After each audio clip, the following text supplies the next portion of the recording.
ದೇವರಿಗೆ ಮಹಿಮೆ ಉಂಟಾಗಲಿ.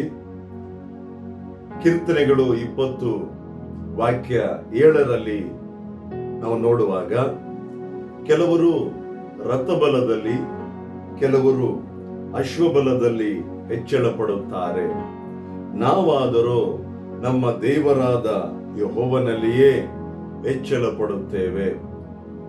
ಪ್ರಿಯ ದೇವ ಜನರೇ, ನಿಮ್ಮ ಬಳಿ ಇವತ್ತು ನಿಮ್ಮನ್ನ ಸಂಧಿಸುವಂತವರು ಅನೇಕರು ತಮ್ಮ ಕಾರ್ಯಗಳ ವಿಷಯವಾಗಿ ಹೆಚ್ಚಳ ಪಡುತ್ತಾ ಇರುತ್ತಾರೆ. ಅವರ ಕುಟುಂಬಗಳ ಬಗ್ಗೆ ಆಗಬಹುದು, ಅವರ ಜ್ಞಾನದ ಬಗ್ಗೆ ಆಗಿರಬಹುದು, ಅವರ ಸ್ವಂತ ಕಾರ್ಯಗಳ ಬಗ್ಗೆ ನಾನಾ ವಿಧವಾಗಿ ಅವರು ಹೆಚ್ಚಳ ಪಡುವಂತ ಮಾತುಗಳನ್ನ ನಿಮ್ಮ ಹತ್ರ ಮಾತನಾಡುವಾಗ, ನೀವದನ್ನು ಕೇಳುವಾಗ ನಿಮ್ಮಲ್ಲಿ ಒಂದು ಯೋಚನೆ ಬರಬಹುದು, ಏನ್ ಹೀಗೆಲ್ಲ ಅವರ ಸ್ವಂತ ಕಾರ್ಯಗಳ ಬಗ್ಗೆ ಹೇಳ್ತಾ ಇದ್ದಾರಲ್ಲ, ಈ ರೀತಿಯಾಗಿ ಅವರು ಹೆಚ್ಚಳ ಪಡುತ್ತಾ ಇದ್ದಾರಲ್ಲ, ನಾನು ದೇವರೇ ನಿನ್ನಲ್ಲಿ ನಾನು ಬಲ ಪಡಬೇಕು ಅಪ್ಪ, ನಾನು ನಿನ್ನನ್ನು ಕುರಿತಾಗಿ ಹೆಚ್ಚಳ ಪಡಬೇಕು ಎಂಬುದಾಗಿ ನೀನು ಆ ಕ್ಷಣದಲ್ಲಿ ಯೋಚಿಸುವಾಗ, ನಿನ್ನನ್ನ ಕುರಿತಾಗಿ ದೇವರು ಬಹಳ ಸಂತೋಷ ಪಟ್ಟು ನನ್ನ ಕಾರ್ಯಗಳ ಬಗ್ಗೆ ನೀನು ಹೆಚ್ಚಳ ಪಡುತ್ತಾ ಇದೆಯಾ? ನಿನ್ನ ಜೀವಿತದಲ್ಲಿ ಏನೆಲ್ಲ ಅಸಾಧ್ಯವೋ ಅದನ್ನ ನಾನು ತಕ್ಕ ಸಮಯದಲ್ಲಿ ನಾನು ಮಾಡುತ್ತೀನಿ. ಪ್ರಿಯ ಮಗಳೇ, ಪ್ರಿಯ ಮಗನೇ, ನೀನು ನನ್ನಲ್ಲಿ ಹೆಚ್ಚಳ ಪಡುವಾಗ, ನನ್ನ ಕಾರ್ಯಗಳಲ್ಲಿ ನೀನು ಹೆಚ್ಚಳ ಪಡುವಾಗ, ನಿನ್ನನ್ನು, ನಿನ್ನ ಕುಟುಂಬವನ್ನು, ನಿನ್ನ ಜೀವನವನ್ನು ನಾನು ಹೆಚ್ಚಿಸುತ್ತೇನೆ. ಹಂತ ಹಂತವಾಗಿ ನಾನು ಹೆಚ್ಚಿಸುತ್ತೇನೆ. ಯಾಕಂತ ಹೇಳಿದ್ರೆ, ಇಡೀ ಜಗತ್ತಿನಲ್ಲಿ ನನ್ನ ಪ್ರೀತಿ ನಿನ್ನ ಮೇಲೆ ನಾನು ಕೊಟ್ಟದ್ದು, ನಿನ್ನಲ್ಲಿ ಏನೋ ಒಂದು ಕಾರ್ಯಗಳನ್ನ ನಿನ್ನಲ್ಲಿ ನಾನು ನೆರವೇರಿಸುವ ಒಂದು ಆ ಉದ್ದೇಶವನ್ನ ನಾನು ಆದಷ್ಟು ಬೇಗನೆ ನಿನ್ನ ಮೂಲಕವಾಗಿ ಮಾಡಬೇಕೆಂಬುದಾಗಿ ನಾನು ನಿನಗೋಸ್ಕರವಾಗಿ ನನ್ನ ಸ್ವರಕ್ತವನ್ನ ಶಿಲುಬೆಯಲ್ಲಿ ಕೊಟ್ಟು ನಾನು ನಿನ್ನನ್ನ ಕೊಂಡುಕೊಂಡಿದ್ದೇನೆ.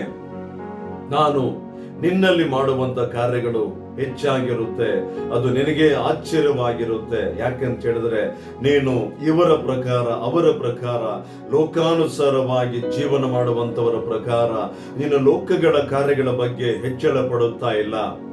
ನೀನು ನನ್ನಲ್ಲಿ ಹೆಚ್ಚಳ ಪಡುತ್ತಾ ಇದ್ದೀಯಾ, ನನ್ನ ಒಂದು ಪ್ರೀತಿಯ ಬಗ್ಗೆ ಹೆಚ್ಚಳ ಪಡುತ್ತಾ ಇದ್ದೀಯಾ, ನನ್ನ ನಿಷ್ಕಳಂಕವಾಗಿರುವಂತ ಪ್ರೀತಿಯ ಬಗ್ಗೆ ನೀನು ಹೆಚ್ಚಳ ಪಡುವ ಕಾರಣ ನಾನು ನಿನ್ನನ್ನ ಹೆಚ್ಚಿಸುತ್ತೇನೆಂಬುದಾಗಿ ಈ ದಿವಸ ದೇವರು ನಮ್ಮಲ್ಲಿ ಆತನ ಒಂದು ಉದ್ದೇಶವನ್ನ ಈ ವಾಕ್ಯದ ಮೂಲಕ ಪ್ರಕಟಪಡಿಸುತ್ತಾ ಇದ್ದಾನೆ.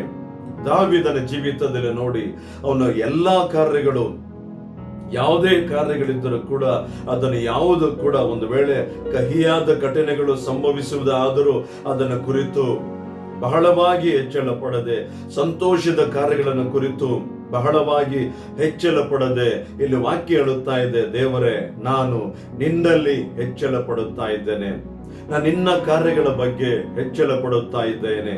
ಅವರು ರಥಗಳ ಬಗ್ಗೆ, ಅಂದ್ರೆ ಅವರಿಗಿರುವಂತ ಐಶ್ವರ್ಯದ ಬಗ್ಗೆ, ಅವರಿಗಿರುವಂತ ಬಲದ ಬಗ್ಗೆ ಹೆಚ್ಚಳ ಪಡುತ್ತಾ ಇದ್ದಾರೆ. ಸ್ವಾಮಿ, ನಾನಾದರೂ ನಿನ್ನಲ್ಲಿ ಹೆಚ್ಚಳ ಪಡುತ್ತಾ ಇದ್ದೇನೆ. ಇನ್ನೊಂದು ವಾಕ್ಯ ನೋಡ್ಬೇಕಾದ್ರೆ, ಜಕರ್ಯ ಪ್ರವಾದನೆ ಗ್ರಂಥ 4ನೇ ಅಧ್ಯಾಯ 6ನೇ ವಾಕ್ಯ ಈ ವಿಧವಾಗಿ ಹೇಳ್ತಾ ಇದೆ, ಪರಾಕ್ರಮದಿಂದಲ್ಲ, ಬಲದಿಂದಲ್ಲ, ನಿನ್ನ ಆತ್ಮದಿಂದಲೇ ಎಂಬುದು ಸೇನಾಧೀಶ್ವರನಾಗಿರುವ ಯೆಹೋವನ ನುಡಿ. ದೊಡ್ಡ ಬೆಟ್ಟವೇ, ಜೆರುಬ್ಬಾಬೆಲನ ಮುಂದೆ ನೆಲಸಮವಾಗುವಿ. ಜೆರುಬ್ಬಾಬೆಲನು ದೇವರ ಸೇವಕ. ಆಗ ದೇವರು ಹೇಳ್ತಾ ಇದ್ದಾರೆ, ನಿನ್ನ ಮುಂದೆ ಎಂತ ಒಂದು ದೊಡ್ಡ ಬೆಟ್ಟದ ಹಾಗೆ ಸಮಸ್ಯೆಗಳು ಎದುರಾದರೂ ಕೂಡ ಅದು ನೆಲಸಮವಾಗುತ್ತೆ. ನಿನ್ನ ಮುಂದೆ ಎಷ್ಟೇ ದೊಡ್ಡ ಹೋರಾಟಗಳು ಬಂದರೂ ಕೂಡ, ಎಷ್ಟೇ ಹೆಚ್ಚಳವಾದ ಕಾರ್ಯಗಳು ಬಂದರೂ ಕೂಡ ಅದು ಎಲ್ಲವೂ ಕೂಡ ನೆಲಸಮವಾಗುತ್ತೆ. ಕಾರಣ ನೀನು ನನ್ನನ್ನ ಹೆಚ್ಚಳ ಪಡಿಸುತ್ತಿರುವುದರಿಂದ ನಾನು ನಿನ್ನನ್ನು ಹೆಚ್ಚಳ ಪಡಿಸುತ್ತೇನೆ. ಈ ವಾಕ್ಯದ ಮೂಲಕ ನಿಮ್ಮ ಪ್ರತಿಯೊಬ್ಬೊಬ್ಬರನ್ನ ದೇವರು ಬಲಪಡಿಸಲಿ, ಹೆಚ್ಚಿಸಲಿ. ದೇವರಿಗೆ ಮಹಿಮೆ. ಆಮೆನ್.